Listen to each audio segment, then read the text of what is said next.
اعوذ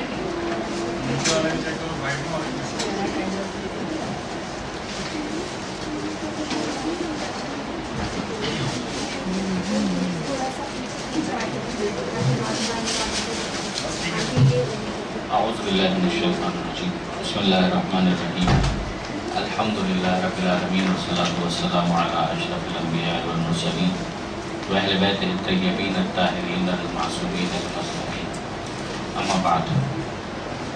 ہماری آج کی گفتگو بہت ہی بنیادی قرآنی معلومات کے حوالے سے کچھ گفتگو ہوگی، اور ظاہر کہ آج ہی کی ایک نشست ہمارے پاس ہے، اسی میں اس کو وائنڈ اپ بھی کرنا ہے۔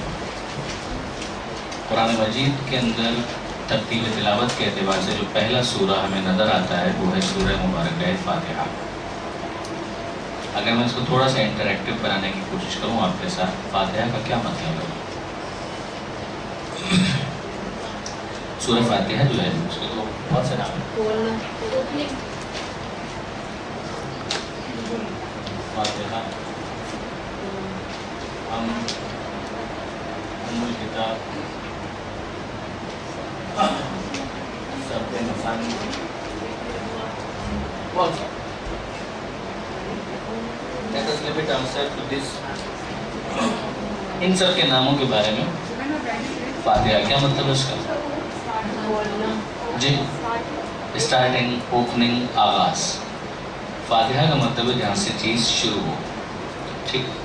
یعنی یہ بالکل ایک طرح سے اگر آپ کسی بھی کتاب کا مقدمہ یا فورورڈ یا پریفیس جو ہوتا ہے اس کی حیثیت سورہ مبارکہ فاتحہ کی۔ اس کے بعد جو دوسرا عنوان آپ کو نظر آ رہا ہے وہ تو بہت واضح ہے، حمد۔ یہ تو نکلا ہی اس پہلے فاتحہ کے اندر جو بسم اللہ کے بعد جو آیت ہے الحمدللہ رب العالمین، اسی سے نکلا ہے حمد۔ حمد کا مطلب کیا ہے؟ تعریف۔ اس کے بعد ام الکتاب۔ ام الکتاب کا کیا مطلب ہے؟ کتاب کی ماں۔ ظاہر ہے کہ آپ پہلے زبان ہیں، کیا اس کا ترجمہ کریں گے؟ یعنی ام الکتاب کے کتاب کی ماں کیوں کہا جاتا ہے؟ کسی کو بھی اگر کہا جائے کہ یہ ام ہے، ام یعنی کیا مطلب؟ یعنی وہ مرکز کے جس کی طرف کوئی لوٹ کر ہے، مثلا بچہ ہے تو وہ ماں کی طرف پلٹتا ہے، بالکل اسی طرح کی ام الکتاب یعنی کتاب کا مرکز ہے، کتاب کا سینٹرل پوائنٹ ہے، فوکل پوائنٹ یہی ہے ام الکتاب۔ اور سبع مثانی، سبع مثانی کا مطلب دو مرتبہ، آف ریپیٹڈ، یعنی جو دو مرتبہ ساتھ، یہ ہے سبع مثانی۔ 7 multiplied سبع مثانی۔ یہ جو سورہ ہجر کی آیت ہے جس کے اندر پروردگار عالم نے ارشاد فرمایا، سورہ ہجر 15واں سورہ ہے قرآن مجید کا، ارشاد ہوا آتیناک سبعا من المثانی والقرآن العظیم۔ اے حبیب ہم نے آپ کو سبع مثانی اور قرآن عظیم عطا کیا۔ سبع مثانی یعنی ساتھ جیسے دو مرتبہ، اب وہ دو مرتبہ کیا کچھ بھی نہیں پتا۔ والقرآن العظیم، اور قرآن عظیم ہم نے آپ کو عطا کیا۔ تو قرآن عظیم جو ہے وہ فاتحہ سے شروع ہوتا ہے اور ناس تک ختم ہوتا ہے، لیکن اس کی امپورٹنس کی وجہ سے اس کو الگ سے بیان کیا گیا۔ اچھا، اس میں 7 کیا ہے؟ 7 آیتیں، 7 آیتیں اس کی 7، اور مثانی 2 مرتبہ، جیسے کہ بی بی نے ارشاد فرمایا کہ 7 آیتیں جو 2 مرتبہ نازل ہوئی، یہ ایک ریزن اس کا بیان کیا گیا اس کو سبع مثانی کہنے کا، ایک ہجرت سے پہلے اور ایک ہجرت کے بعد، لہذا اس کو کہا گیا سبع مثانی۔ اور بھی اس کے ریزنز دیے گئے ہیں، مثلا ایک ریزن اس کا یہ بھی دیا گیا کہ چونکہ ان 7 آیتوں کو ہر نماز میں 2 مرتبہ پڑھا جاتا ہے، لہذا یہ سبع مثانی ہے، پہلی رکعت اور دوسری۔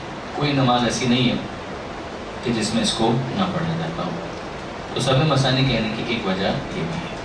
ایک اور بھی وجہ بیان کی گئی کہ اس کے اندر بہت سے الفاظ ایسے ہیں کہ جن کو تکرار کیا گیا ہے، ریپیٹ کیا گیا ہے۔ ساتھ ہی آیتوں کے اندر بہت سے الفاظ ایسے ہیں کہ جن کو ریپیٹ کیا گیا ہے، مثلا بسم اللہ الرحمن الرحیم، اس میں اللہ، رحمان، رحیم، یہ بات میں واپس آ رہے ہیں۔ الحمدللہ رب العالمین، اللہ ریپیٹ ہوا، الرحمن الرحیم یہ ریپیٹ ہوا۔ پھر اس کے بعد آگے آپ دیکھیں گے مالک یوم الدین ایاک نعبد و ایاک نستعین اہدنا الصراط المستقیم صراط الذین انعمت علیہم. صراط کا لفظ جو ہے وہ ریپیٹ ہوا. تو یہ بھی ایک ریزن اس کا بیان کیا گیا کہ یہ اس کو سبع مثانی کہنے کی وجہ ہے. یہاں پر ایک دلچسپ بات میں آپ کی خدمت میں عرض کروں کہ قرآن کا آپ اچھی طرح سے جانتے ہیں ماشاءاللہ، ایک عرصے سے مدرسے میں آ رہے ہیں، تو آپ نے کئی افراد سے سنا ہوگا کہ قرآن کا ایک ظاہر بھی ہے اور ایک باطن بھی ہے. وظاہرہ عمیق و باطنہ عمیق. تو خود نہج بلاغہ میں مولا کی تعبیر ہے کہ اس کا ظاہر خوشنما ہے اور باطن جو ہے بہت ڈیپتھ رکھتا ہے، اس کی بڑی ڈیپتھ ہے، بڑی اس کے اندر وسعت پائی جاتی ہے، بڑی دقت اس کے اندر پائی جاتی ہے. ظاہر سمجھانے کے لیے عرض کرتا ہوں کہ اس طریقے سے یہ آپ کا مائکرو فون یا اسپیکر جو آپ کو نظر آ رہا ہے، یہ اس کا ظاہر ہے، اور اس کے بعد اس کا باطن بھی تو ہے، جو اس کے اندر اس کا پورا سسٹم جو کنسیل ہے وہ اس کا باطن ہے. اسی طرح سے کوئی بھی چیز ہے وہ جو ایز سچ اپیئرنس کے اندر آپ کو نظر آتی ہے وہ اس کا ظاہر ہے، اور پھر جو اس کے اندر ریپر کے اندر جو چیزیں موجود ہیں وہ اس کا باطن ہے. تو ظاہر بھی بہت امپورٹنٹ ہے اور باطن بھی بہت امپورٹنٹ ہے. یہ میں عرض اس لیے کر رہا ہوں کہ ہم نے ہر مرتبہ اور ہمیشہ یہ دیکھا کہ قرآن اور اہل بیت، قرآن اور اہل بیت، قرآن اور اہل بیت. یہاں پر جو آیت جو اس نام کی وجہ بن رہی ہے وہ ہے سبع مثانی. کہاں پر آئے؟ آتیناک سبعا من المثانی والقرآن العظیم، کہ ہم نے آپ کو 7 جو مثانی ہیں جو ریپیٹ ہوئے ہیں وہ عطا کیے اور قرآن عظیم عطا کیا. تو یہاں پر قرآن عظیم اور سبع مثانی ظاہر تو ہو گیا، ٹھیک ہے، 7 آیتیں جو 2 مرتبہ، مگر یہ سبع مثانی خود اہل بیت کو بھی کہا گیا، اور خود معصوم کا جملہ ہے کہ ہم سبع مثانی ہیں. تو اب یہ سبع مثانی کیسے ہو سکتے ہیں جبکہ معصومین کی جو تعداد ہے وہ 14 ہے، امام اگر آپ گنے تو 12 ہے. تو یہ سبع مثانی کیسے ہوگا؟ اچھا، ایک سے زائد، یعنی 1-2 نہیں، اتفاق سے میں سرچ کر رہا تھا، آج کل سافٹ ویئرز آ گئے تو کئی حدیثیں اس قسم کے آپ کو نظر آئیں گی بہار میں، اور دیگر جو روایت اور تفاسیر ہیں اس کے اندر معصوم نے فرمایا کہ ہم ہیں سبع مثانی. تو اس میں پھر ایک بڑا دلچسپ ایک معاملہ ہے. مثلا شیخ عباس قمی نے اس کو ایلابریٹ کیا ہے آثر المقال منتهى الاعمال کا جو ترجمہ ہے، اس میں اگر آپ 7ویں امام کی زندگی کو تھوڑا سا اسٹڈی کریں گے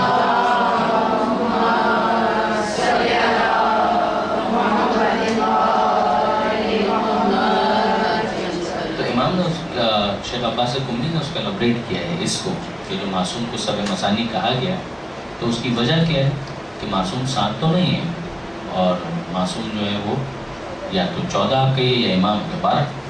تو پھر یہ سبع مثانی کا وہی تو ہے کہ 7 × 2 کتنا ہو گیا؟ 14. لیکن 14 میں پھر تکرار کیسے ہے؟ یعنی دلچسپ بات یہ ہے کہ 7 جن کو تکرار کیا گیا، تکرار کہاں پر ہے؟ اس کو ہے وہ تو سب ایک ہی ہوگا، تو تکرار کی بات تو جسٹیفائی کریں، کیسے کریں گے آپ؟ کیسے؟ ہاں، لیکن 7 کون سے ہیں کہ جو تکرار ہوئے؟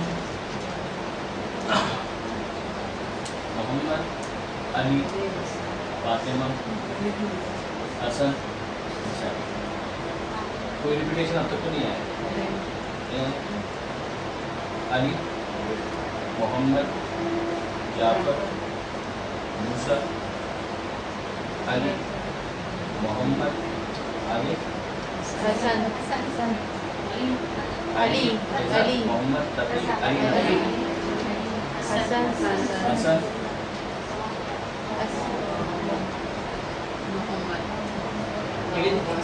اب اگر آپ گنے تو کتنے ہوتے ہیں؟ 1 2 3 4 5 6 7.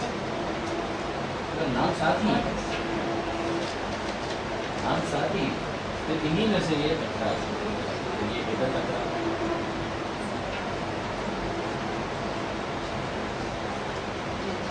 اور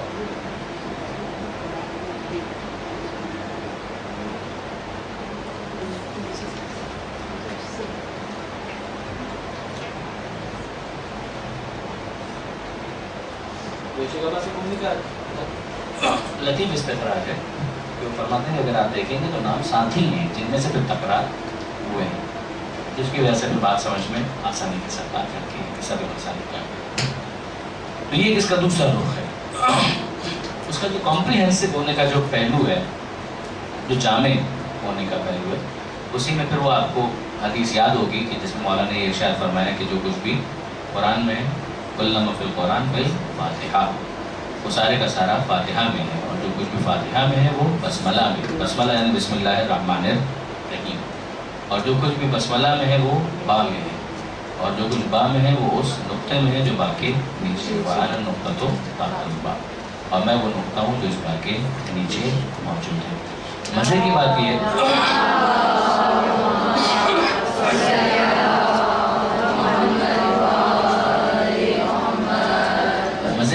ہے کہ یہ حدیث ہماری کتابوں میں عام طور پر موجود نہیں ہے.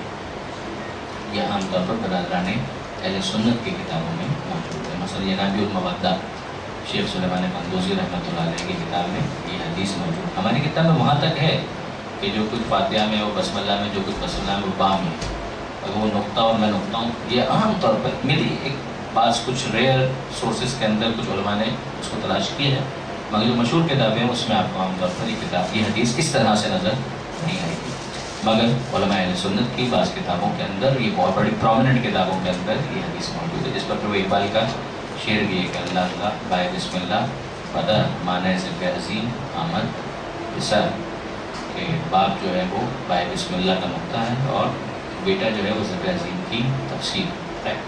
تو یہ فاتحہ ہم ام الکتاب اور سب مسانی. اب آئیے ایک بڑے انٹرسٹنگ کوشچن کی طرف. یہ جو سورہ مبارک فاتحہ، بلکہ سورہ مبارک فاتحہ فقط نہیں، جتنے بھی سورہ سوائے سورہ توبہ کی شروع ہوتے ہیں بسم اللہ الرحمن الرحیم سے. ترجمہ کیا ہے اس کا؟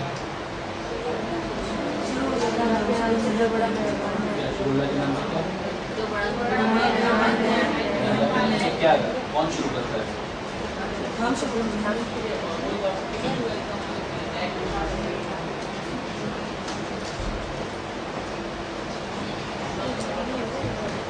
ٹھیک فرمائیے گا، شروع کون کرتا ہے؟ ہم شروع کرتے ہیں. کتاب کس کی؟ کلام کس کا؟ تو اللہ کے کہہ رہے ہیں کہ میں شروع کرتا ہوں اللہ کے نام سے. تو اللہ کے نام سے کون کرتا ہے؟ یعنی جب آپ پڑھ رہے ہوتے ہیں تو انصاف کی بات ہے، آپ نہیں کہتے میں اللہ کے نام سے شروع کرتا ہوں جو بڑا رحمان رحیم ہے. اور کلام کس کا ہے؟ تو اللہ ہی بول رہے ہیں. یعنی آپ تو پڑھ رہے ہیں تبرکن اور پھر ترجمہ یہ کر رہے ہیں، کلام تو اللہ کا ہے. اللہ ہی بولتا ہے کہ میں اللہ کے نام سے شروع کرتا ہوں جو رحمان رحیم ہے. انٹرسٹنگ سوال ہے کہ نہیں ہے؟ حکم کہاں ہے؟ رائٹر یوزلی اپنے آپ کو انٹروڈیوس کراتا ہے بیفور اسٹارٹنگ دا بک. تو یہ ایک انٹروڈکشن ہے خدا کا کہ خدا بتا رہا ہے کہ میں مطلب میرا نام اللہ ہے اور میں رحمان ہوں رحیم. نشان جواری صاحب جی انہوں نے جو ہے وہ اس کا ٹرانسلیٹ کرا ہے بنام اللہ تعالیٰ. ہاں آسان. اب درست ترجمہ یہ درست ہے. دیکھیے اس کے اندر آپ سے عربی سے کتنا واقع عربی سے واقع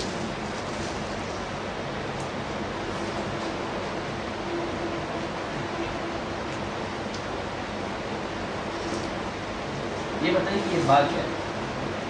گرامیٹیکلی کیا ہے بات؟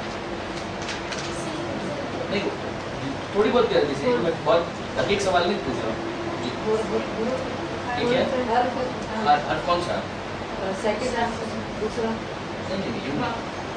اس کو کیا بولتے ہیں؟ یعنی جیسے من ہے، الہ ہے، با ہے، یہ سب ایک گروپ ہے نا، ان سب کے لیے ایک نام حرف جر. خیر چھوڑیں اس کو بھی چھوڑ دیجیے. یہ با جو یہاں پر ہے اس کا اسٹیٹس پریپوزیشن با.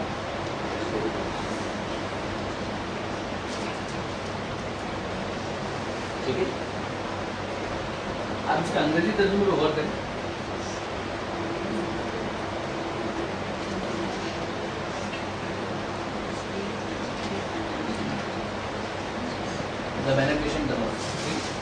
ان دا نیم آف اللہ کیا؟ جو بھی ذیشان صاحب کا حوالہ انہوں نے دیا بنام جی بیوی خدا ہے. وہ ذیشان صاحب کا کیا الفاظ بول رہا ہوں، بنام کے بعد کیا؟ بنام خدا ہے، بنام خدا ہے رحمان الرحیم. اچھا مجھے تھوڑا کریکٹ کریں، یہ خدائے کے اندر یہ حمزہ کے بعد نیچے بڑی آئے گا کہ نہیں آئے گا؟ یہ اردو کے تھوڑے معاملات جو ہیں وہ ہمارے گڑبڑ ہی رہتے ہیں. بنام خدائے رحمان الرحیم کیا؟ بنام خدائے رحمان الرحیم کیا؟ یہاں پر لکھو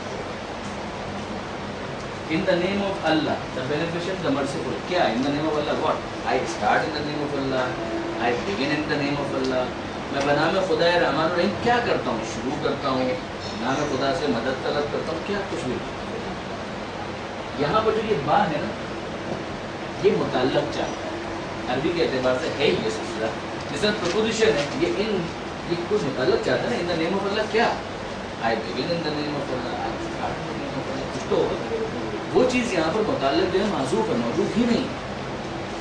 اسی لیے، اور یہ اس کی بیوٹی ہے، یعنی یہ ایسا نہیں کہ وہ ایرر ہے، یہ اس کی بیوٹی ہے. اس لیے کام آپ کے بہت سارے ہیں، کام آپ کے بہت سارے. آپ کھانا کھا رہے ہیں تو میں کھانا کھانا شروع کرتا ہوں اللہ کے نام سے، میں سوتا ہوں اللہ کے نام سے، میں جاگتا ہوں اللہ کے نام سے، پیتا ہوں اللہ کے نام سے، میں گھر میں داخل ہوتا ہوں اللہ کے نام سے، میں باہر نکلتا ہوں اللہ کے نام سے. لیکن سو مینی تھنگس کہ جو آپ اس ایک کے ساتھ جوڑ سکتے ہیں. اور اسی لیے پیغمبر نے فرمایا بھی ہے کہ کلو امر ذیبال لم یبدا بسم اللہ فہو ابتر. کوئی بھی اہم کام اگر اللہ کے نام سے شروع نہ کیا جائے تو وہ ابتر، یعنی وہ ناقص ہے، اس کے اندر برکت نہیں ہوگی.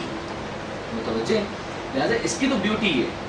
یہاں پر جو ہم یہ ترجمہ کرتے ہیں نا کہ میں اللہ کے نام سے شروع کرتا ہوں یا اللہ کے نام کی مدد لیتے ہوئے، اس کے لیے علماء نے کہا یہ تعلیم مسئلہ ہے. جو شاید آپ نے کسی نے ابتدا میں کہا تھا کہ یہ حکم دیا جائے. تعلیم مسئلہ کیوں مانا ہے؟ کیا مطلب جس طرح بچے کو سکھاتے ہیں کہ کہو بیٹا اس طرح سے، تو کہو کر اس طرح سے، اس نے کہنا شروع کیا. تو اسی طرح سے پروردگار سمجھا رہا ہے وہ کیا کہ تم شروع کرو. دیکھیں یہاں پر یہ نہیں ہے کہ میں شروع کرتا ہوں. تو وہ جو متعلق ہے وہ اس طرح سے بھی ہو سکتا ہے کہ start in the name of اللہ. تم شروع کرو اللہ کے نام سے، جس کے بعد ہم جب پڑھیں تو اس کو اس طرح سے شروع کریں کہ میں شروع کرتا ہوں اللہ کے نام سے.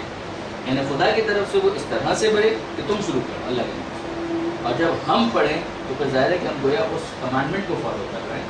تو اس کا مطلب یہ ہوگا کہ ہم شروع کرتے ہیں اللہ کے نام سے جو رحمان ہے. کیا I think the matter is solved, مسئلہ بھی حل ہو جاتا ہے نا. اب آئیے اس کو ایک دوسرے رخ سے دیکھیے. یہ دوسرا رخ جو ہے وہ بڑا دلچسپ ہے. یعنی یہ مسئلہ سالو ہے، اس طریقے سے بھی یہ مسئلہ سالو ہے.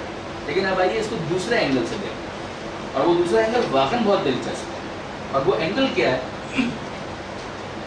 یہ بتائیے. ترتیب تلاوت اور ترتیب نزول کے الگ الگ ہے. یہ فرق ہے، فرق نہیں.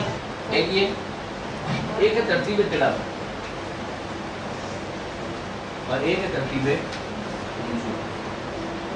ترتیب تلاوت یعنی جب آپ قرآن کھولتے ہیں تو پہلے کیا ہے، پھر کیا ہے، پھر کیا ہے، پھر کیا، آخر میں کیا ہے. پہلے کیا ہے فاتحہ، آخر میں کیا ہے ٹھیک. اب آ جائیے ترتیب نزول. پہلی وہی کون سی تھی؟ اقرا. ٹھیک ہے جی. اور آخری وہی کون سی؟ مختلف اقوال ہیں اس میں. الیوم اکملت لکم دی. ٹھیک ہے. اور مشہور آیت آپ سب کو یاد ہوگی، حفظ ہوگی. اچھا یہ جو نازل سب سے پہلے ہوئی آیت اس وقت کہاں پر ہے؟ آخری پارے. اسی سے واضح ہے کہ جو ترتیب نزول ہے وہ الگ ہے، ترتیب تلاوت بالکل آل ٹوگیدر ڈفرینٹ. اب بڑا انٹرسٹنگ سوال یہ ہے کہ یہ ترتیب تلاوت میں جو پہلا سورہ ہمیں نظر آ رہا ہے اس کا اسٹیٹس کیا ہے؟ یہ نازل کب ہوا؟ دیکھیے ہمارے پاس معیار تو یہ ہے نا ہجرت. جو ہجرت سے پہلے نازل ہوا وہ مکی ہے، جو ہجرت کے بعد نازل ہوا وہ مدنی ہے. یہ تو 2 مرتبہ نازل ہوا ہے، ریکارڈ ایک ہی دفعہ ہوا ہے مگر نازل 2 مرتبہ ہوا ہے. اس کو ہم چھوڑ دیتے ہیں. جو پہلے نازل ہوا وہ ہجرت سے پہلے یعنی مکی ہوا. اب اگلا سوال، ہجرت سے پہلے کتنا پہلے نازل ہوا؟ یہاں پر 13 سال ہیں ہمارے پاس. پیغمبر اکرم کے اعلان رسالت کے بعد 13 سال. ہجرت سے کتنا پہلے یہ نازل ہوا؟ مثلا یہ اعلان رسالت ہے اور یہ 13واں سال ہے جس کے بعد ہجرت ہے. یہ یہاں پر کہاں نازل ہوا؟ ہم جانتے ہیں کہ جو پہلی وحی ہے وہ یہ والی ہے اقرا. اب ہم اقرا پر بحث نہیں کر رہے, ہم بحث کر رہے ہیں فاتحہ. یہ پورا سورہ فاتحہ یہ ایک ساتھ نازل ہوا. سوال, یہ ایک ساتھ نازل ہونے والا سورہ فاتحہ یہ کب نازل ہوا؟ Any idea? ایک بہت امپورٹنٹ اس میں ہے البتہ ڈفرینس آف اوپینین, مگر ایک بہت امپورٹنٹ اوپینین اس کے اندر یہ ہے کہ سورہ مبارک فاتحہ ہجرت سے بہت پہلے یہاں تک کہ اعلان رسالت سے بہت قریب نازل ہوا, بہت قریب نازل ہوا. دلیل یہ دیتے ہیں کہ پیغمبر اکرم صلی اللہ علیہ وسلم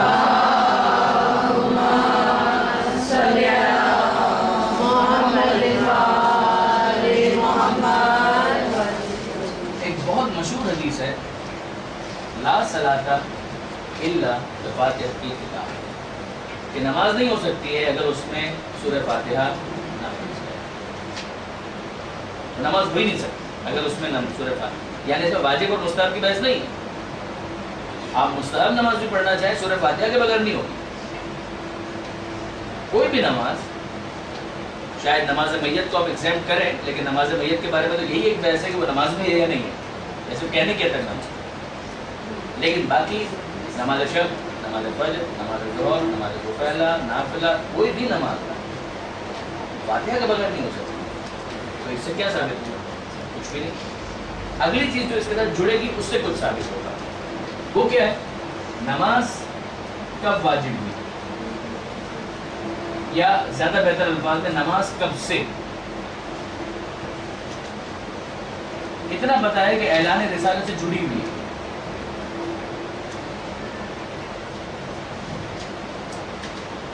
اعلان رسالت سے نماز جڑی ہوئی.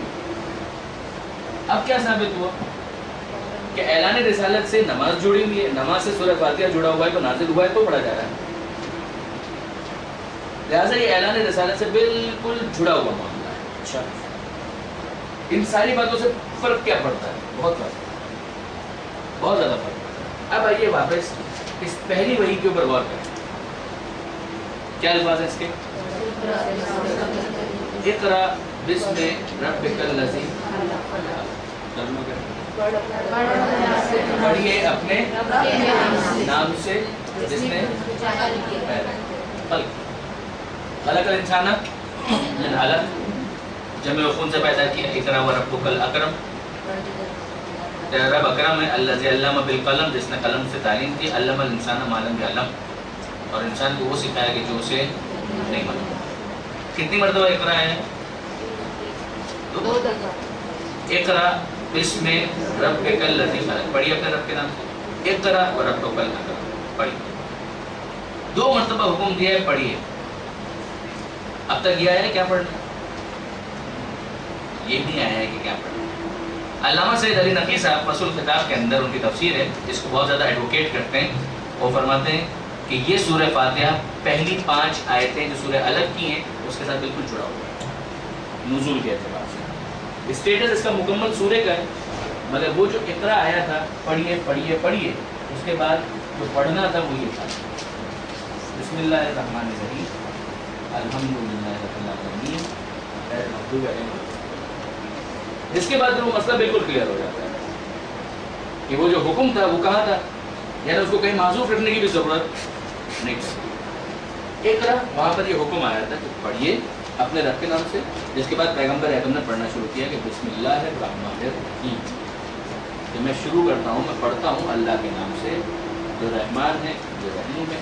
الحمدللہ رب العالمین الرحمن الرحیم ایاک نستعین اهدنا الصراط المستقیم صراط الذین انعمت علیہم غیر المغضوب علیہم ولا الضالین. پورا سورہ جو ہے اختصار بالکل کلیئر. ٹو کوشچن, یہ کانسیپٹ میں نہیں کہہ رہا کہ آپ اس کو بالکل 100% اس سے ایگری کریں, مگر یہ بھی ایک کانسیپٹ دیا گیا ہے جو بڑا اپیلنگ اور اٹریکٹیو. انصاف کی بات یہ ہے کہ اس کے اندر ایک اٹریکشن, اگر کلیئر ہے تو پھر آگے بڑھیں.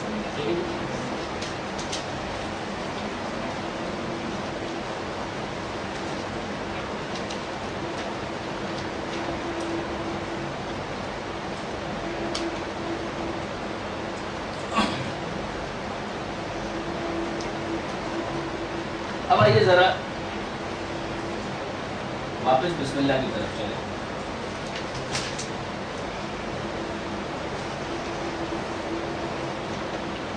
کتنے الفاظ ہیں اس کے اندر؟ 1 2 با ایک ہو گیا، اسم 2، اللہ 3، الرحمن 4، الرحیم. ٹھیک ہے جی، یہ 5. بات تو ہے حرف جو متعلق چاہتا ہے، اسی پر بھی ہم نے بات کی. اسم اور اسم مخصوص کیا اللہ کے نام سے. ٹھیک ہے جی. ایک ہوتا ہے اسم اور ایک ہوتا ہے مسمى. کیا فرق ہے ان دونوں کے درمیان؟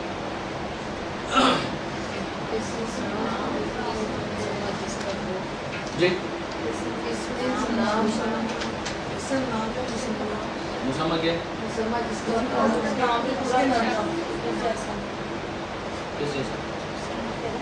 آپ لوگ ایسے زبان ہے، مجھے شرمندہ مت کیجیے گا. نام کی لحاظ سے کوالٹی اس کو پایا نا، کہتے ہیں کہ اس میں کا مسمى ہے، تو نام کی طرح ہی. وہ غلط چیز ہے. اس کا وہ نا لیکن یہ کہ اس کا مطلب لیکن اسم اور مسمى میں فرق کیا ہے؟ تو بہت مشکل سوال نہیں ہے. جیسے کہتے ہیں مسلمان اسم کسے کہتے ہیں؟ مسمى کسے کہتے ہیں؟ جس کا ہو. سیدھی سی بات ہے. اس کا مطلب کیا ہے؟ اسم اور ہے، مسمى اور ہے. اس کا مطلب کیا ہوا؟ اسم اور ہے، مسمى اور ہے. یعنی اس میں تو کوئی کنفیوژن نہیں ہے نا کہ اسم اور ہوتا ہے، مسمى اور ہوتا ہے. بلیو می، ایسے فلاسفہ گزرے ہیں کہ جن میں سے بعض کا نظریہ یہ تھا کہ اسم اور مسمى میں کوئی فرق نہیں ہے، جو بالکل اب رد ہو چکا ہے، کوئی بھی اس کو ایڈوکیٹ نہیں کرتا. لیکن ایسے کچھ افراد گزرے ہیں کہ جنہوں نے اس بات کا دعویٰ کیا تھا کہ اسم اور مسمى میں کوئی فرق نہیں. اسم وہی ہے جو مسمى ہوتا ہے. حالانکہ صحیح نہیں ہے. بچہ پیدا ہو گیا، ابھی نام ہی نہیں رکھا. ابھی تو نام رکھیں گے، ابھی تو رکھا ہی نہیں، لیکن وہ ہے کہ نہیں ہے؟ وہ تو ہے. تو اسم اور ہے، مسمى اور بعض ایسے نام ہوتے ہیں کہ جن کا کوئی وجود ہی نہیں ہوتا. آپ نے نام رکھ لیا خیالی، لیکن یہ کہ اس نام کا کوئی مسمى خارج میں موجود نہیں ہے. ٹوٹ پٹوٹ آپ کو فرض کر لیں فکشن، یعنی فکشن کے اندر تو کئی ایسے نام آ سکتے ہیں کہ جن کا کوئی وجود ہی نہ ہو. ایک فرضی خیالی کردار ہے، ہم نے بنا لیا، اس کا کوئی وجود ہی نہیں کہ جس کے اوپر اس نام کو فٹ کیا جا سکے. تو اسم اور ہے، مسمى اور ہے. یہ مسئلہ اتنا امپورٹنٹ ہے کہ اس کے اوپر معصوم نے باقاعدہ اس کو ایکسپلین کیا ہے. یعنی اگر آپ اصول کافی کے اندر نکالیں گے کتاب توحید وغیرہ، تو اس میں آپ کو معصوم کی طرف سے باقاعدہ اس قسم کی احادیث ملیں گی جس میں معصوم نے اس کو ایکسپلین کیا ہے، ایلوبریٹ کیا ہے، اور بہت اچھے طریقے سے ایکسپلین کیا ہے. یعنی یہ جو باتیں ہیں نا کہ اگر اہل بیت نے توحید کو ایکسپلین نہ کیا ہوتا تو توحید کس کو سمجھ میں آتی؟ سچ ہے. اس کو آپ خطیبانہ جملہ مت سمجھا کریں گے. یہ واقعی حقیقت ہے. آپ نہج البلاغہ کے اندر توحید سے متعلقہ بحث کو پڑھ کے تو دیکھیں، اور اصول کافی کے اندر جو کتاب توحید ہے اس کا آپ اسٹڈی کریں. آپ کو اندازہ ہوگا کہ واقعی اہل بیت نے جس طریقے سے اس کو ایکسپلین کیا ہے قرآن کی آیتوں کو توحید سے ریلیٹڈ، اور جو چیزیں اور سبجیکٹ جو اس کے متعلق ہے، ویسا کوئی اور کر ہی نہیں سکتا. شاید کیا یقین. اسی میں ایک چیز اور بھی تھی، معصوم نے جو سمجھایا ہے وہ یہ ہے کہ دیکھو ایک اسم ہے، ایک مسمى ہے. اسم کے ذریعے سے مسمى کے اوپر دلالت ہوتی ہے. یعنی آپ سمجھاتے ہیں، نام لے کر اس شخصیت کو سمجھاتے ہیں، مگر نام اور ہے، شخصیت اور. اگر کوئی شخص اسم اور مسمى دونوں کی عبادت کرے تو کیا نتیجہ نکلے گا؟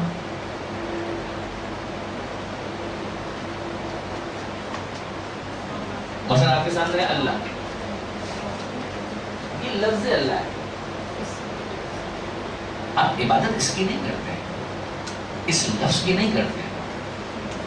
آپ عبادت اس مسمى کی کرتے ہیں کہ جس کے لیے یہ اسم استعمال ہو رہا ہے، وہ ذات کے جس کے لیے یہ اسم استعمال ہو رہا ہے.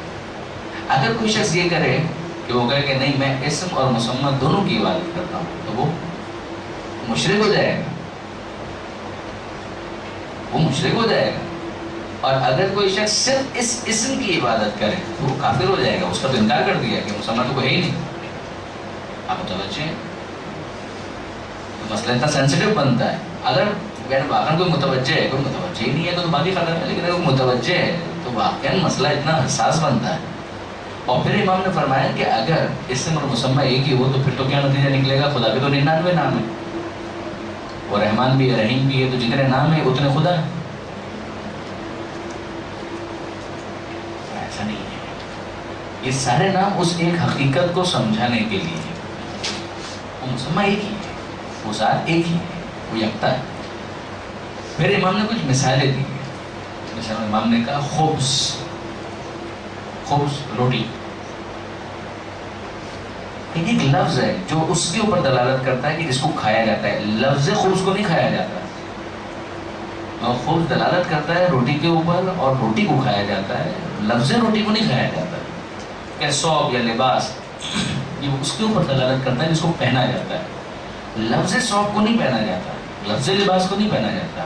وہ جس کے اوپر دلالت کرتا ہے اس کو پہنا جاتا ہے. تو اسم اور ہے، مسمى اور ہے. اور خدا کیا حکم دے رہا ہے؟ پڑھیے اپنے رب کے نام سے. اب نام کتنا امپورٹنٹ ہے یہ سمجھ میں آتا ہے کہ وہ مسمى کا غیر ہے، مسمى نہیں ہے. اسم اور ہے، مسمى اور ہے. مگر اب اس نام کے اندر کتنی اہمیت ہے یہ اسی مسمى کی وجہ سے، اسی ذات کی وجہ سے ہے. لیکن اتنی اہمیت ہے کہ پروردگار کہتا ہے نام سے شروع کرو. نام اتنا امپورٹنٹ ہے. خدا خود تو بابرکت ہے ہی، مگر خدا کا نام بھی بابرکت ہے. یہ بہت امپورٹنٹ ہے اس بات کو. یعنی اگر کوئی کہے کہ نام کی کوئی اہمیت نہیں، وہ جھوٹ ہے.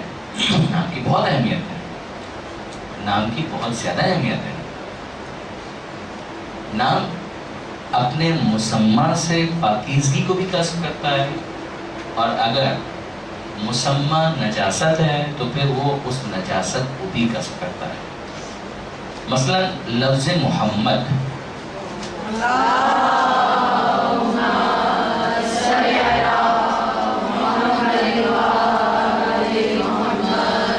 اس لفظ میں جو شیرینی ہے وہ اس مسمى کی وجہ سے، جو حلاوت اس کے اندر ہے. مثلا مولا کے نام کے اندر جو آپ یعنی واقعا انسان نام لے تو دل خوش ہو جائے. تو کیا وجہ ہے؟ کچھ تو ہے کہ یہ پروردگار عالم نے ایسا رکھا ہے اس کے ساتھ معاملہ. دوسری طرف ابو لہب، ابو لہب خود نام تو ابو لہب نہیں، نام تو اس کے اوپر دلالت کرتا ہے، مگر یہ نام بھی قابل نفرت ہے. اس لیے کہ جس کے اوپر دلالت کرتا ہے وہ شخص قابل نفرت ہے. آپ متوجہ؟ اب اس کے بعد ہمیں سمجھ میں آتا ہے کہ ناموں کی اتنی اہمیت ہے. مثلا اللہ کا نام ہے، بغیر وضو کے ہاتھ نہیں لگا سکتے. تو اللہ تو نہیں ہے، اللہ کا نام ہے، لیکن اللہ کی وجہ سے اس کے نام کی اتنی اہمیت ہے کہ اسے بغیر وضو کے ہاتھ بھی نہیں لگا سکتے. بلکہ اکثر فقہاء معصومین کے بعد میں بھی اسی قائل ہیں. بعض فتویٰ، بعض احتیاط واجب، بعض کی تاکید کہ بغیر وضو کے ہاتھ نہیں لگانا چاہیے. تو یہ نام تو نام ہے، مگر اس مسمى کی وجہ سے ان ناموں کی طہارت میں یا ان ناموں کی اہمیت میں اضافہ بھی ہوتا ہے، سمجھ میں بھی آتا ہے. اچھا اب اس کے بعد آپ اگر دیکھیں گے نا تو مثلا دعائے مشلول ہے، دعائے سماعت ہے، اس کے اندر آپ کو اللہ کے ناموں کا واسطہ نظر آئے گا کہ اللہم انی اسألک. مثلا دعائے سماعت، انی اسألک بسمک العظیم الاعظم الاجل الاکرم، کہ اللہ میں تجھے واسطہ دیتا ہوں تیرے نام کا جو عظیم ہے، اعظم ہے، اجل ہے، اکرم. الذی اذا دعیت به علی مغالق ابواب السماء للفتح انفتحت، کہ جس کا واسطہ دے کر اگر آسمان کے بند دروازوں کے کھلنے کی دعا مانگی جائے تو بند دروازے کھل جائیں. زمین کے تنگ راستوں کے کشادہ ہونے کی دعا کی جائے تو وہ کشادگی اختیار کر لیں. جو مشکلوں کو آسانی میں تبدیل کرنے کی دعا مانگی جائے تو وہ مشکلیں آسانیوں میں تبدیل ہو جائیں. دعائے مشلول کو آپ دیکھیں، دعائے سماعت کو دیکھیں، دعائیہ لٹریچر کے اندر بہت ہے یہ چیز، بہت زیادہ آپ کو ملے گا. یہ ناموں کی اہمیت اپنی جگہ پر ہے، جبکہ وہ مسمى کا غیر ہے. عبادت اس کی نہیں ہے، توجہ ہے، عبادت اس کی نہیں ہے، مگر اس کی طہارت اتنی زیادہ ہے، اس کی اہمیت اتنی زیادہ ہے. اس وجہ سے سمجھنا چاہیے کہ واقعی جو آل محمد کے نام ہے اور جو آل محمد کے دشمنوں کے نام ہے وہ نام بھی قابل نفرت ہے. اگر کوئی شخص مثلا آل محمد کے مقابلے پر آ جائے، چاہے کسی بھی عنوان سے آ جائے، امامت کا دعوے دار ہو جائے غلط، خلافت کا دعوے دار ہو جائے غلط. یہ سب کے سب اسی طرح سے قابل نفرت ہیں کہ جس طرح سے ابلیس کا نام قابل نفرت ہے. اسی طرح سے یہ سارے کے سارے نام بھی کیونکہ معصومین کے مقابلے پر آ گئے، وہ سب کے سب بھی قابل نفرت، نام بھی قابل نفرت ہے. ایسا نہیں کہ ہم یہ کہتے ہیں کہ نہیں شخصیت تو چلو ٹھیک ہے مگر نام سے کیا پرابلم ہے. نام بھی قابل نفرت ہے، نام اس قابل نہیں ہے کہ اس کو قبول کیا جا سکے. یہ ایک بات بھی نام کے حوالے سے. اب آ جائیے وہ نام ہے کس کا؟ اللہ کا. لفظ اللہ اس کا کیا مطلب؟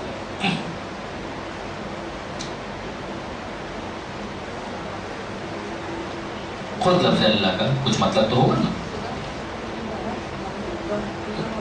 مطلب کیا ہے؟ خود آپ اس کے مختلف اینگلز بتا رہے ہیں. مستجمع لجمیع صفات الکمال.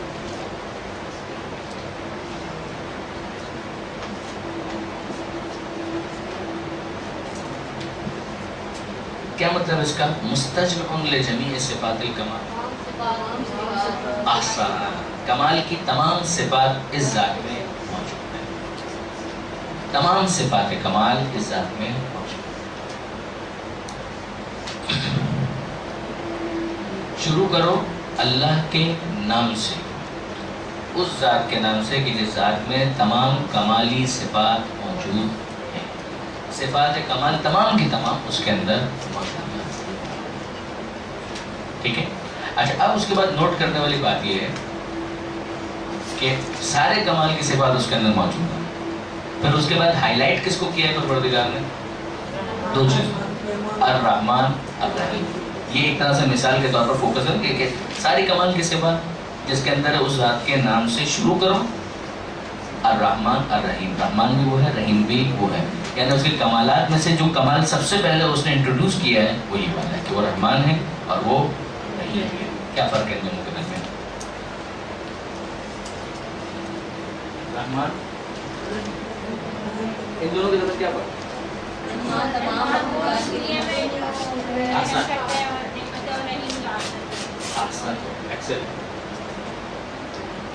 رحمان اور رحیم ان دونوں کا روٹ اگر آپ دیکھیں نا تو رحم، رحمان دینے والا، رحیم دینے والا. فرق کیا ہے؟ فرق یہ ہے کہ رحمان عمومی رحمان، رحیم خصوصی رحمان. عمومی رحمت اور خصوصی رحمت. عمومی رحمت کا مطلب کیا ہے؟ کہ جو سب کے لیے سب کے شامل ہے. مطلب یہ کہ مثلا آپ دنیا میں نہیں رہ سکتے اگر آکسیجن نہ ہو. آکسیجن کے بغیر آپ رہ سکتے ہیں؟ آکسیجن کے بغیر آپ رہ تو نہیں سکتے. آپ پانی پیے بغیر زندہ رہ سکتے ہیں؟ نہیں رہ سکتے. آپ کھانا کھائے بغیر زندہ رہ سکتے ہیں؟ اچھا ایک مومن جو ہے اس کو بھی آکسیجن چاہیے، پانی چاہیے، کھانا چاہیے. تو کافر ہونے چاہیے. یہ بتائیے آکسیجن نتنوں کے ذریعے سے پھیپھڑے میں جانے سے پہلے کبھی سوال کرتی ہے کہ تم مومن ہو یا کافر ہو؟ کبھی سوال نہیں کرتی. یہ خدا کی رحمانیت ہے، یہ اس کی عمومی رحمت ہے کہ جب اس نے پیدا کیا ہے ایک مخصوص مدت تک کے لیے اس دنیا کے اندر، وہ ہے مہلت. یہ ہے مہلت کا کانسیپٹ کہ پروردگار عالم نے اس دنیا میں جب پیدا کیا ہے تو ایک مخصوص مدت کے لیے پیدا کیا ہے. ہوا پیدا کر کے چھوڑ نہیں دیا ہے. پیدا کرنے کے بعد اس مدت تک جو مہلت ہے زندہ رہنے کے لیے پروردگار عالم نے سروائیو کرنے کے لیے جو نیسیسٹیز ہیں ان کو فراہم کیا ہے. اور اس سے استفادے کے لیے اسلام شرط نہیں ہے، ایمان شرط نہیں ہے. اس لیے کہ امتحان تو اسی میں ہونا ہے، امتحان اسی میں ہونا ہے کہ ان ساری نعمتوں کو لینے کے بعد یہ کرتا کیا ہے. یہ تو امتحان ہے. یہ سب چیزیں آپس میں جڑ جاتی ہیں. خدا کی رحمت رحمت عمومی، رحمانیت. جب ایک انسان اپنی مہلت کو مکمل کر لیتا ہے تو آکسیجن ہوگی مگر سانس نہیں لے پائے گا. پانی ہوگا مگر پی نہیں پائے گا، کھانا ہوگا مگر کھا نہیں پائے گا. وہ مہلت ختم. جب مہلت ختم تو مومن بھی چلا گیا، کافر بھی چلا گیا، منافق چلے گیا. اور جب اس دنیا سے گئے تو اب اس کے بعد حساب کتاب ہے. جب حساب کتاب ہوگا تو اس کے بعد کیا ہے؟ اب پروردگار عالم کی رحمت اس کے شامل حال ہوگی کہ جو مومن تھا، صاحب تقوی تھا، صحیح عقیدہ عمل تھا. یہ وہ افراد ہیں کہ جن کے شامل حال وہ خاص رحمت ہوگی. پھر میدان قیامت میں پروردگار عالم ضرورت کو دیکھ کر نہیں دیتا کبھی اس کو دو نہیں تو یہ سانس نہیں لے پائے گا. وہ کیا کوئی مار کھائے گا وہاں پر اگر اس نے برے کام کیے تھے؟ وہاں پر کوئی عطا کرنے کے لیے تھوڑی بلایا ہے. اگر دنیا کے اندر گڑبڑ کی تھی تو پنشمنٹ ہے. پنشمنٹ کے موقع پر پھر ضرورت تھوڑی دیکھی جائے کہ اس کو بھوک بہت لگی، کھانا کھلاؤ. کیا مطلب ہے؟ مارو اس کو، پیٹو. ہاں یہ مومن ہے. اس نے دنیا میں جو مہلت ملی تھی اس مہلت کے دوران اس نے گڑبڑ گھوٹالے نہیں کیے. یعنی گھوٹالہ اردو میں بولتے ہیں کہ نہیں بولتے، لیکن گڑبڑ گھوٹالے نہیں کیے تھے. اس کو رحمت کا حقدار یہاں پر بھی قرار دیا جائے گا. وہ ہے پروردگار عالم کی رحیمیت. تو ایک ہے عمومی رحمت جس کا تعلق خاص طور پر اس دنیا کے ساتھ ہے، اور ایک ہے خصوصی رحمت کہ جس کا تعلق بنیادی طور پر جلوگر ہونا اس رحمت کا زیادہ تر میدان قیامت میں ہے. آئی ہوپ کلیئر ہے آپ لوگوں کی باتیں اور ساری ٹھیک ہے. تو بسم اللہ الرحمن الرحیم، شروع اللہ کے نام سے، یعنی شروع کرتا ہوں اس ذات کے نام سے کہ جس کے اندر تمام کمال صفات کمال موجود ہیں اور جس کی رحمانیت اور رحیمیت اس کی تمام صفات کے اندر سب سے زیادہ نمایاں ہے. اور وہ رحمانیت یعنی اس کی رحمت عمومی کہ جس میں کافر، منافق، مومن، متقی سب شامل ہیں. جب تک مہلت ہے سروائیول کے لیے پروردگار عالم کی طرف سے وہ عطا ہے. پھر اس کے بعد رحیمیت کا موقع آتا ہے کہ جب ایک انسان اپنی مہلت کو پورا کر لیتا ہے تو اس نے رحمانیت سے کس طرح سے استفادہ کیا according to the wishes of almighty Allah, جیسا وہ چاہ رہا تھا اسی طریقے سے. تو اب یہ رحیمیت کا بھی مستحق قرار پائے گا. اور اگر ایسا نہیں کیا تو پھر اس کا نتیجہ یہ نکلے گا کہ مار پڑے گی. سیدھی سی بات ہے بھائی، پھر وہاں پر رحیمیت نہیں ہے، پھر وہاں پر اس کے لیے پروردگار عالم کی طرف سے عذاب ہے. اس کے بعد پروردگار عالم بحث کو آگے بڑھاتا ہے. وہ کہتے ہیں الحمدللہ رب العالمین، کہ تمام تعریفیں، تمام کی تمام تعریفیں اللہ کے لیے ہیں. تمام تعریفیں اللہ کے لیے. اللہ کا مطلب کیا ہے؟ جس میں تمام کمال کی صفات موجود ہوں. تو جسٹیفائیڈ ہے کہ تمام تعریفیں اسی کی ہونی چاہیے کہ جس کے اندر ساری کمال کی صفات موجود ہوں. آپ تعریف کیوں کرتے ہیں؟ ایک تو وہ تعریف ہے جو گن پوائنٹ پہ ہوتی ہے، اس کی تو ہم بات نہیں کرتے، ٹھیک ہے؟ تو تعریف کرو گن پوائنٹ کے اوپر، نہیں تو مار دیں گے، تو جو بلوا لو. لیکن ویسے آپ تعریف کس کی کرتے ہیں؟ تعریف کمال کی ہوتی ہے. تعریف یہ جو گٹر کا پانی کیا بات ہے، لیکن گٹر کے پانی کی تعریف کیا ہوگی؟ شربت کی تعریف ہوگی کہ واقعاً کیا خوبصورت ہے، یا کیا اس کے اندر لذت ہے، یا کیا اس کا ذائقہ ہے. مثلا یہ ہوگا نا. آپ نے بدبو کیا کہنا ہے، خوشبو کی تعریف ہوتی ہے. یعنی کبھی بھی آپ یہ تو نہیں تعریف کریں گے. اس کے اندر تعریف ہمیشہ کمال کی ہوتی ہے، کوئی بھی ایسی اس کی تعریف ہوتی ہے. اچھا اب آپ نوٹ کریں گے ہمارے پاس 3 لفظ ہیں. ایک ہے ہم، ایک ہے مدح اور ایک ہے شکر. واقعی یہ بڑے کمال کی بحث ہیں تفسیر کے حوالے سے، بڑی کمال کی بحث ہے. ایک ہے ہم، ایک ہے مدح اور ایک ہے شکر. ان تینوں کے درمیان کیا فرق ہے؟ اردو میں تو حمد یعنی تعریف، مدح یعنی تعریف، لیکن فرق ہے. فرق کیا ہے؟ مدح کا دائرہ وسیع ہے، حمد کا دائرہ محدود ہے. مدح اس تعریف کو بھی کہتے ہیں کہ جس کے اندر جس کی تعریف کی جا رہی ہے اس کا اپنا کوئی اختیار نہ ہو. حمد خاص اس تعریف کو کہتے ہیں کہ جس میں جس کی تعریف کی جا رہی ہے اس نے اپنے اختیار سے اس کمال کو رکھا ہے. کیا مطلب ہوا؟ اگر میں یہ کہوں کہ یہ موتی کتنا خوبصورت ہے، حق ہے، مگر یہ حمد نہیں ہے، یہ مدح ہے. کیوں؟ اس لیے کہ اس کی خوبصورتی میں اس موتی کا اپنا کوئی کمال نہیں ہے. اگر آپ کہیں گلاب کا پھول کتنا خوبصورت ہے، اس کی خوشبو کتنی اچھی ہے، بات صحیح ہے، حق ہے، لیکن یہ مدح ہے. اسے خاص حمد کہنا غلط ہے. مدح کے دائرے میں دونوں چیزیں ہیں، اختیار غیر اختیار دونوں سب شامل ہو جاتا ہے. اللہ حضر قیاس، اگر آپ کو باغ پسند آیا آپ نے اس کی تعریف کی، آپ نے ستارے کی تعریف کی، آپ نے چاند کی تعریف کی، مثلا یہ سب کے سب مدح تو ہیں، اس لیے کہ اس کے اندر اختیار موجود نہیں ہے. جبکہ حمد اس تعریف کو کہتے ہیں کہ جس میں صاحب تعریف کا اپنا اختیار موجود ہو. متوجہ ہیں؟ اس کا اپنا اختیار موجود ہو. اب آپ آئیے انسانوں کے کیس میں، مثلا میں سمجھانے کے لیے کہوں کہ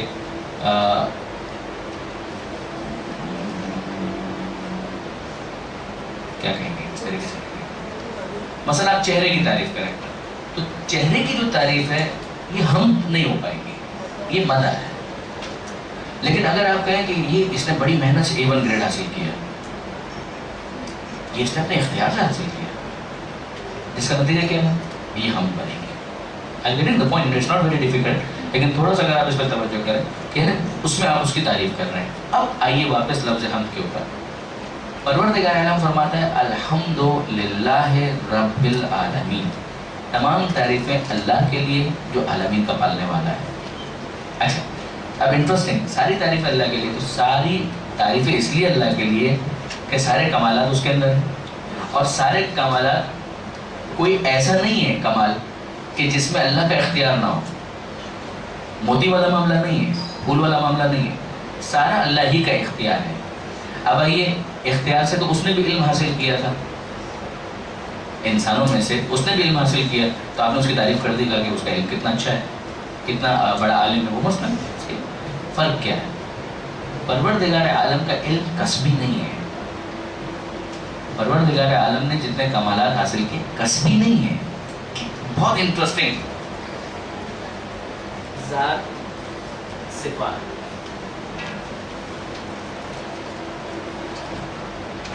ہماری ذات اور ہماری صفات میں فاصلہ ہو سکتا ہے. کیا مطلب؟ ہم ہو علم نہ ہو، ہم ہو طاقت نہ ہو. بس پیدا ہوئے تو کمزور تھے، آہستہ آہستہ کیا ہوا؟ طاقت آنے لگی، پھر واپس بڈھے ہونے لگے تو آہستہ آہستہ طاقت جانے لگی. تو ہم ہیں مگر یہ صفتیں آ رہی ہیں جا رہی ہیں، ایسا ہی ہو رہا ہے. یعنی ذات موجود ہے مگر صفت موجود نہیں، پاسبل ہے. متوجہ ہیں؟ علم، پیدا ہوئے جاہل تھے، آہستہ آہستہ علم حاصل کرنا شروع کیا. ہم ہیں، علم نہیں ہے، علم حاصل کیا، اس کے بعد حافظہ پھر جانے لگا. تو بندہ ہے مگر علم تھوڑا تھوڑا ڈیٹیریٹ ہو رہا ہے. ایسا ہے کہ نہیں؟ واقعی کتنی ہی ایسی ایگزامپلز آپ بنا سکتے ہیں. کیوں؟ اس لیے کہ ہم اور ہیں، ہماری صفات اور ہیں. ہم ان صفات کو کسب کرتے ہیں، لوز کرتے ہیں، حاصل کرتے ہیں. پروردگار کا یہ کیس نہیں ہے.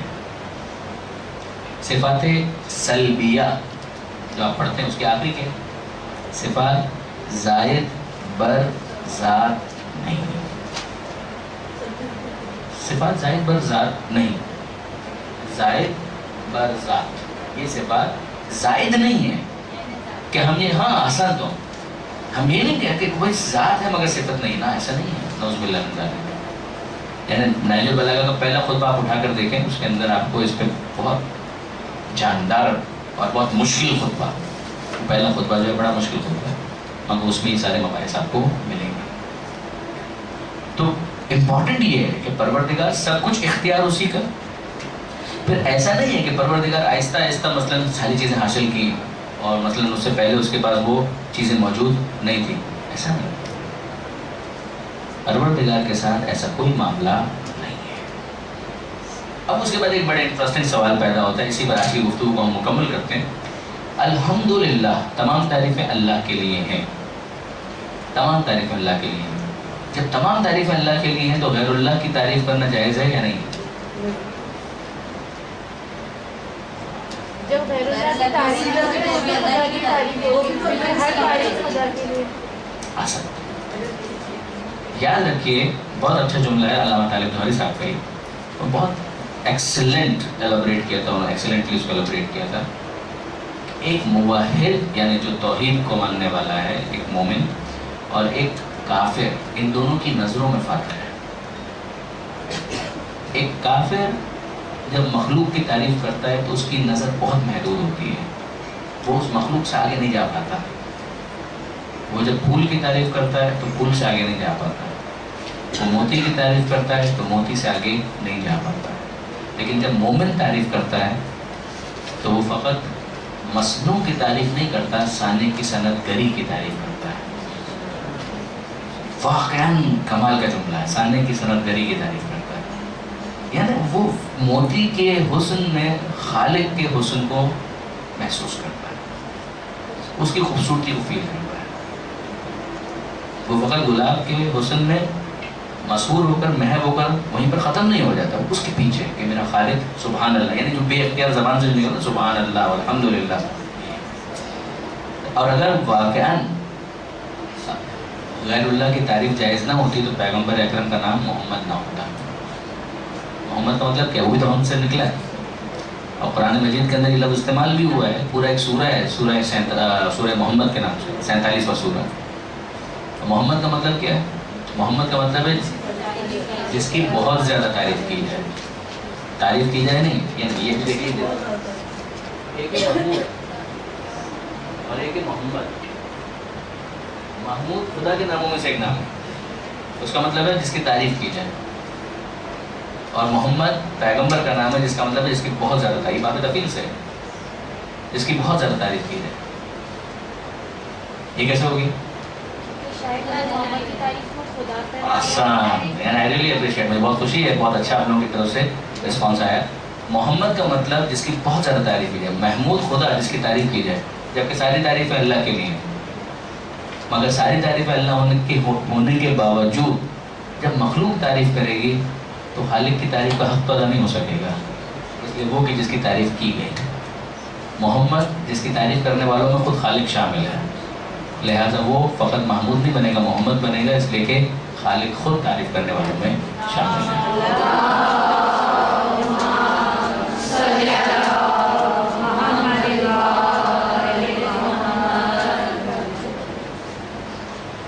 رسول سوال، بس اسی ایک سوال کے اوپر یاد ختم کرتے ہیں. اعلان رسالت سے پہلے بھی نماز پڑھتے تھے، عبادت کرتے تھے، بے شک کرتے تھے. عبادت کی جو کیفیت ہے اس کی تفصیلات نہیں پتہ.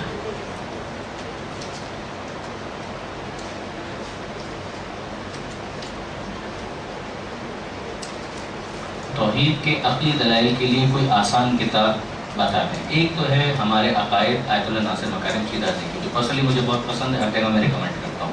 بہت مختصر بریف ٹو دا پوائنٹ بات کی ہے، 100 پیجز کے اندر سب کچھ لکھ دیا ہے. دوسری انہی کی کتاب آسان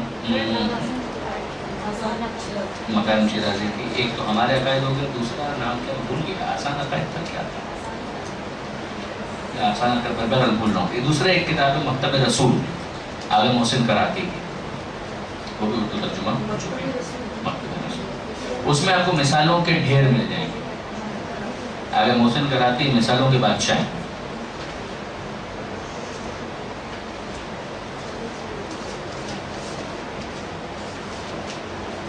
مسمہ کے مختلف زبانوں میں مختلف اسم بھی ہیں، تو کیا یہ دلالت بن سکتی ہے اسم و مسمہ کی الگ الگ ہونے کے؟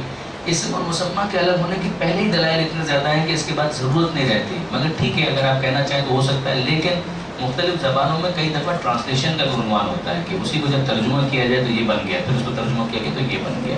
لیکن بہرحال اسم اور مسمہ کا ہونا الگ الگ ہونا بدیہیات میں داخل ہے، یعنی جس کے اندر کوئی بہت زیادہ کوئی لمبا چوڑا کوئی معاملہ رہا نہیں تھا کسی زمانے میں.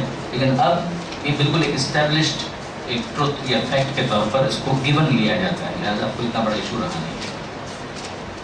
کافی. پروردگار عالم آپ کا حامی و ناصر ہو، دعا میں یاد رکھیے گا. خدا آپ کو کامیاب کرے، آپ کے علم میں اضافہ کرے.